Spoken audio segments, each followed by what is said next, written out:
The Forgotten Trail.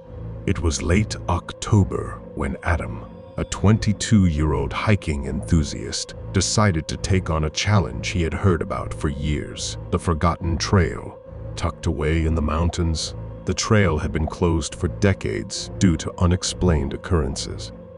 Of course, Adam, a skeptic at heart, believed these were just exaggerated stories to keep tourists away. He loved the thrill of exploring abandoned places and capturing his journeys on video. This time, he intended to document the entire hike for his YouTube channel, hoping the eerie reputation would attract more viewers. Adam arrived at the base of the mountain early in the morning. The sky was a dull gray, with clouds hanging low. The air was cold, biting at his skin as he adjusted his backpack and checked his camera gear. There were no signs, no paths, just a vague description from an old forum on where the trail might start. After walking for nearly an hour, Adam found it a narrow, overgrown path hidden beneath fallen branches and thick underbrush. Smiling to himself, he hit record. "All right, guys," Adam said into the camera. "This is it, the Forgotten Trail. Let's see if the stories hold any truth." The first hour was uneventful. The trail was steep and challenging, but nothing out of the ordinary. Adam paused occasionally to take in the view and narrate his thoughts for the video.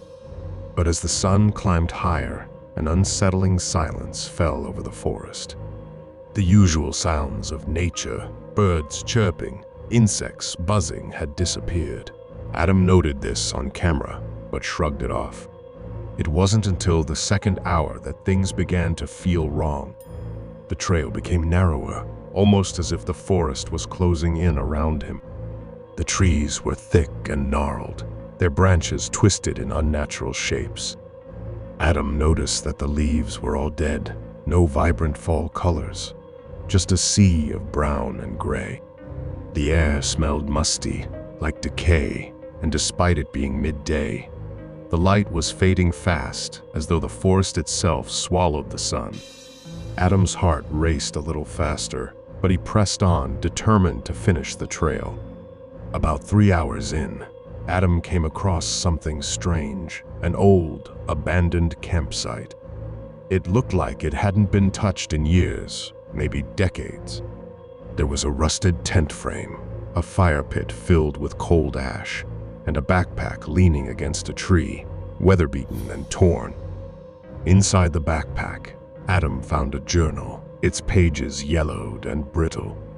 He carefully flipped through it, reading entries that detailed a group of friends who had hiked the trail long before it was officially closed.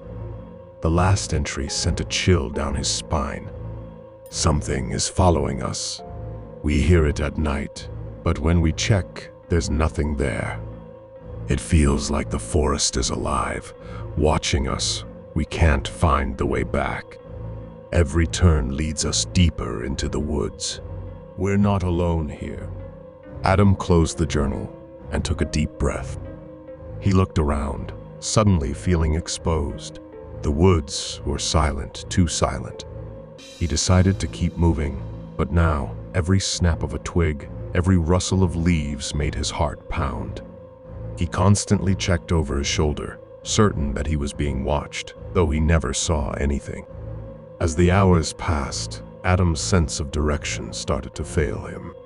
He was sure he had followed the path correctly, but it was as if the trail was shifting beneath his feet. Landmarks he had seen earlier were suddenly gone, replaced by unfamiliar terrain. The deeper he went, the more lost he felt. Panic started to bubble up in his chest, but he forced it down. He couldn't lose focus now. Then, as the sun began to set, he heard it a whisper. It was faint at first, like a soft breeze, but it grew louder with each passing minute. The words were indistinguishable, but they were there, floating on the wind. Adam's hands trembled as he turned his camera toward the sound, though nothing appeared on the screen. "Who's there?" he called out, his voice shaking. No response. The whispering continued, growing more insistent, more frantic. Adam broke into a run, abandoning the trail and pushing through the thick underbrush, desperate to escape. Branches scratched at his face and arms, the ground uneven and treacherous beneath his feet. He stumbled and fell, his camera tumbling out of his hands. For a moment, everything was quiet. Adam lay there, catching his breath, the cool earth beneath him oddly comforting. But then he heard footsteps. Slow, deliberate, getting closer. He didn't dare move. His heart hammered in his chest as the footsteps stopped right next to him. He felt a presence looming over him, dark and oppressive. Gathering every ounce of courage he had left, Adam grabbed his camera and slowly turned his head. There was nothing there, but when he looked back at the screen, his blood ran cold. The camera had captured something, a shadowy figure, tall and faceless, standing just behind him, watching. Without thinking, Adam bolted. He ran faster than he ever had, branches snapping beneath his feet, the forest a blur around him. The whispering was everywhere now, filling his ears, his mind. The figure followed him, its presence growing stronger, closer, with every step. After what felt like hours, Adam finally broke through the tree line and stumbled onto the road where his car was parked. He didn't stop. He threw himself into the driver's seat, started the engine, and sped away without looking back.